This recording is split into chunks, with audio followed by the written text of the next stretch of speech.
సత్తెంపల్లి sub division, Palnadu జిల్లా. ఈరోజు ఈ నగరకెళ్ళ పోలీస్ స్టేషన్ పరిధిలో ఒక సెన్సేషనల్ మర్డర్ జరిగింది. దీనికి సంబంధించి అంటే డబుల్ మర్డరు. అయితే ఇది ఒక అక్క అంటే సొంత అక్కే అన్నని తమ్ముడిని చంపడం జరిగింది. చంపడానికి కారణం మేము ఇప్పటి వరకు ఇన్వెస్టిగేషన్ చేసిన దాని ప్రకారం ఎస్టాబ్లిష్ అయింది ఏంటంటే, ఈ అక్యూజ్డ్ అండ్ డిసీజ్డ్ యొక్క నాన్న టీచర్గా పనిచేస్తూ రీసెంట్గా జనవరిలో చనిపోవడం జరిగింది. చనిపోయిన తర్వాత జనరల్గా వీళ్ళకి ఆశ కలిగింది రిటైర్మెంటు, అదే డెత్ బెనిఫిట్స్. చనిపోయిన తర్వాత గవర్నమెంట్ ఎంప్లాయీకి వచ్చే బెనిఫిట్స్ సుమారు ఒక 60-70 లక్షల వరకు ఉన్నాయి అనేటువంటి ఆలోచన వాళ్ళకి వచ్చి దాని మీద ఒకరికొకరు డిస్కస్ చేసుకొని పంచుకుందాం అని అడిగే క్రమంలో ఈ అమ్మాయి నాకు కూడా ఇవ్వండి షేరు, ఈ అమ్మాయి కూడా భర్త వదిలేసి ఉంది, సో నాకు ఇవ్వమని అన్న క్రమంలో ఈ అమ్మాయికి మేము ఇవ్వము, నీకు ఇచ్చే సమస్య లేదు, నీకెందుకు ఇస్తాము, మేమిద్దరం పంచుకుంటాము అన్న క్రమంలో గొడవలు స్టార్ట్ అయ్యి చివరికి వీళ్ళు ఒకరికొకరు ఈ అమ్మాయిని వాళ్ళిద్దరు కలిసి చంపడానికి ప్రయత్నాలు జరిగే క్రమంలో ఈ అమ్మాయికి ఆ విషయం మళ్ళీ వాళ్ళ తమ్ముడే బై నేమ్ దుర్గా, అతను అక్క నేను ఇలాగైనా వేసేస్తాము అన్న, నేను కలిసి వేయాలనుకున్నాను. ఒకరోజు ముందు దాగి చెప్పిన దాని మీద ఈ అమ్మాయికి ఆలోచన కలిగి ఈ అమ్మాయి ఆల్రెడీ భర్తను వదిలేసి దాదాపు 2-3 సంవత్సరాల నుంచి వేరే ఈ ఏటు ఇతను వెనకున్నటువంటి అతను ఆ నానయ్య అనే అతన్ని పెట్టుకోవడం జరిగింది.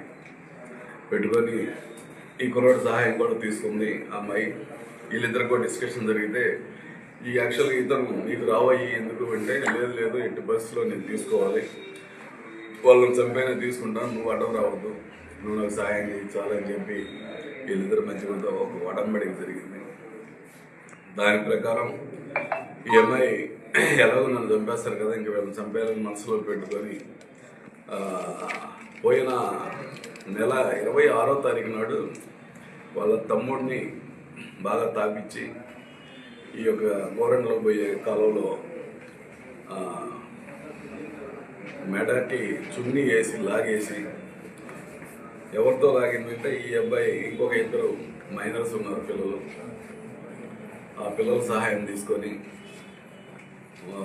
చెరువు పక్క గట్టిగా లాగేసి చంపేసిన తర్వాత ఎలా తీసుకెళ్ళాలి అంటే ఆ కాలువలో వేయడానికి వీళ్ళు చంపిన దానికి 1 కిలోమీటర్ 2 కిలోమీటర్ దూరం ఉంది, ఎలా తీసుకెళ్ళాలనే దాని మీద ఈ అమ్మాయి ఉంచుకున్నటువంటి వ్యక్తి దానయ్య బండి ఉంది, మోటార్ సైకిల్.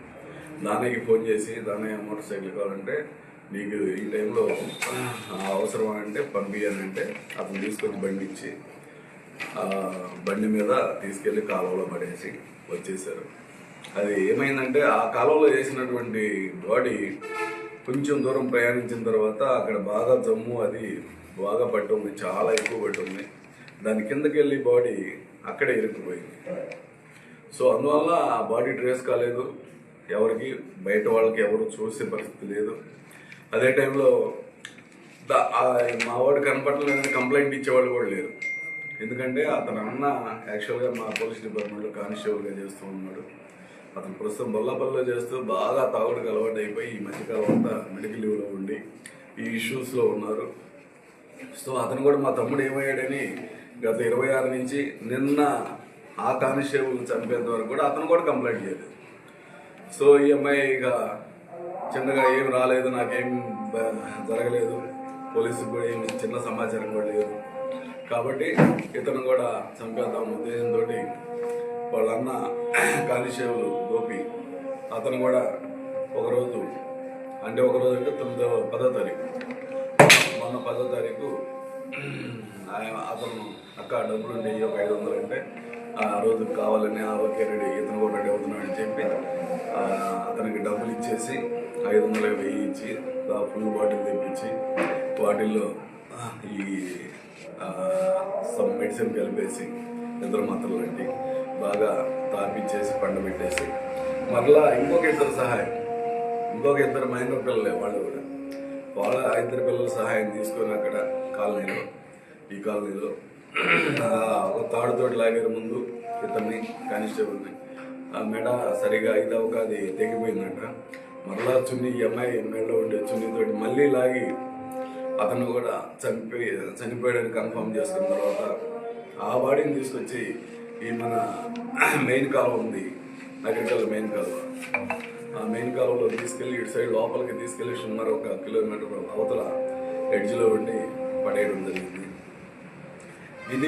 ఈ బాడీ చిన్నగా వెళ్ళి మా లిమిట్స్లోని ముప్పాల పోలీస్ స్టేషన్ పరిధిలో బాడీ ట్రేస్ అవ్వడం జరిగింది. లోపల దగ్గర ఆగితే మా ముప్పాల ఎస్ఐ గారు రీసెంట్గా 11వ తారీఖు కేసు కట్టడం జరిగింది ఈ బాడీ మీద.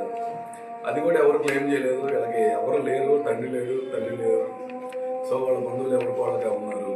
సో ఈ క్లెయిమింగ్ లేనందువల్ల ఆ బాడీ కూడా అన్క్లెయిమ్డ్ కింద మా ఎస్ఐ గారు 174 CRPC కింద కట్టి అది దర్యాప్తుల భాగంగా వెరిఫై చేస్తా ఉన్న క్రమంలో ఈ యొక్క గోపి అనే కానిస్టేబుల్ ఆ బాడీ అని చెప్పి కన్ఫర్మ్ చేసుకున్న తర్వాత ఆ యొక్క కేసుని ఈ యొక్క మర్డర్కి కనెక్ట్ చేసి ఈరోజు వెరిఫై చేసిన తర్వాత నిన్న రాత్రి ఈ అమ్మాయిని ఆ అమ్మాయి ఉంచుకున్నటువంటి వ్యక్తి దానయ్యని ఇద్దరిని అదుపులో తీసుకోవడం జరిగింది. అదేవిధంగా మిగతా పిల్లలిద్దరిని కూడా నలుగురిని కూడా ఆ దుర్గా విషయంలో పార్టిసిపేట్ చేసిన ఇద్దరిని, అలాగే ఈ గోపి విషయంలో పార్టిసిపేట్ చేసిన ఇద్దరిని నలుగురిని కూడా అదుపులో తీసుకొని వాళ్ళు మైనర్స్ అయిన వల్ల